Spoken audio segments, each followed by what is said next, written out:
points. Question 2b. Explain the importance of God's covenant with Abraham. What was the importance of God's covenant with Abraham? So number 1, it established a personal relationship with Abraham. And most of you are telling me Abraham became God's friend, which is very correct. I like the way you answered this question. So God established a personal relationship with Abraham. That is, Abraham became God's friend. It showed that Abraham had faith in God. That was another importance. It showed that he had faith in God because he was able to enter into covenant with God. He also demonstrated Abraham's obedience to God. He obeyed God.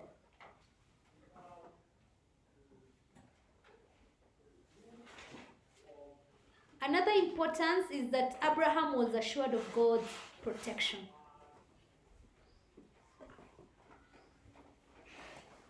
And God revealed to Abraham that he would have a son. And at the same time, God revealed to Abraham that he will have many what? Descendants. So that was another importance because he was able to reveal to him that he was going to have a son and also many descendants. Or you can say he was going to have a heir. Also, it confirmed Abraham as God's choice.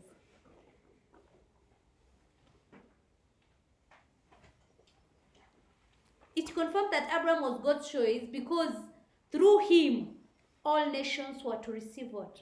Salvation. So it confirmed Abraham as God's choice.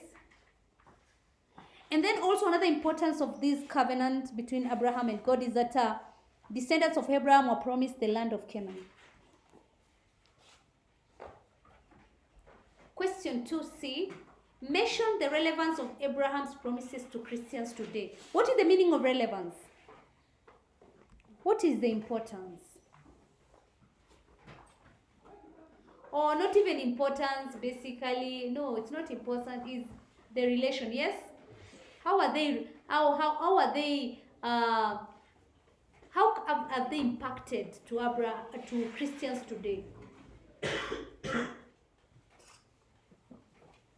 So you say God chose Abraham among people who were idol worshippers. Remember that he was a what? A moon worshipper, yes?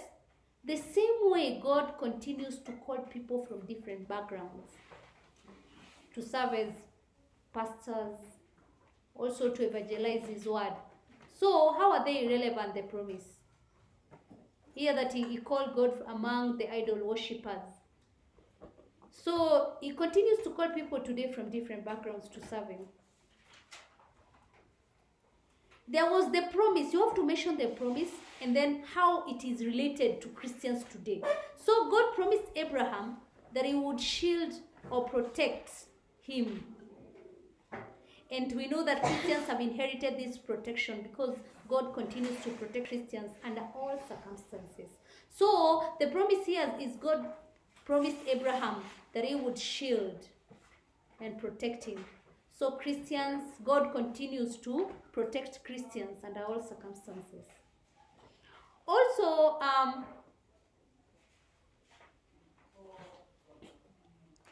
we had another, you have to talk another promise.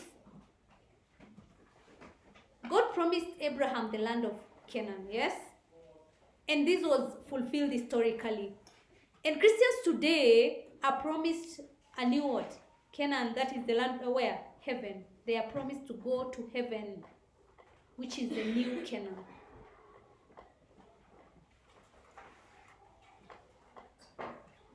God promised Abraham that he would be a father of a great nation. And Christians today see themselves as the descendants of who? Abraham. So he promised Abraham you would be a father of a great nation. And Christians today call themselves the descendants of Abraham. So God promised to punish those who enslaved the Israelites.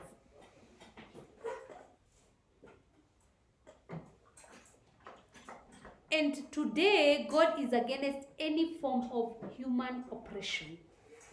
He is against any form of human oppression.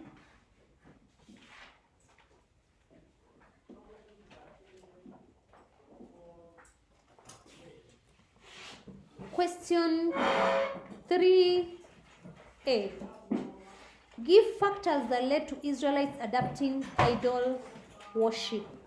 What made, in basic terms, you have to understand the questions. You are being told, you give the factors that made the Israelites to do what? To practice what? Idolatry.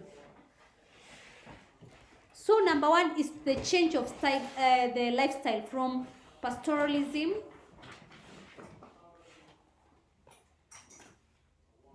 to agriculture. That is, they changed from taking care of animals, yes, or moving from one place to another, and they were changing to agriculture. So that made them worship, because now the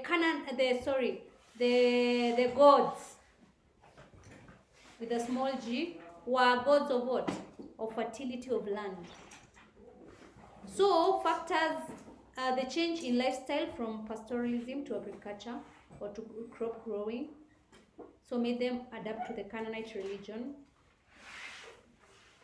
Also, another factor is that Yahweh was invisible, unlike the Canaanite idols. They were visible, the idols, you could be able to see them. So this was a factor also. So Yahweh was invisible, unlike the Canaanite idols. Another factor is that the Israelites were unwilling to repent. They were unwilling to repent when called upon. They also wanted to be like their neighbors.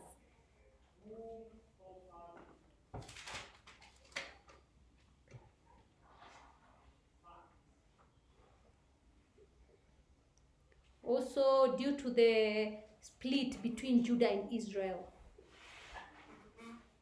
So during the split between Judah and Israel, idolatry spread further. So this is because of the split between Judah and Israel.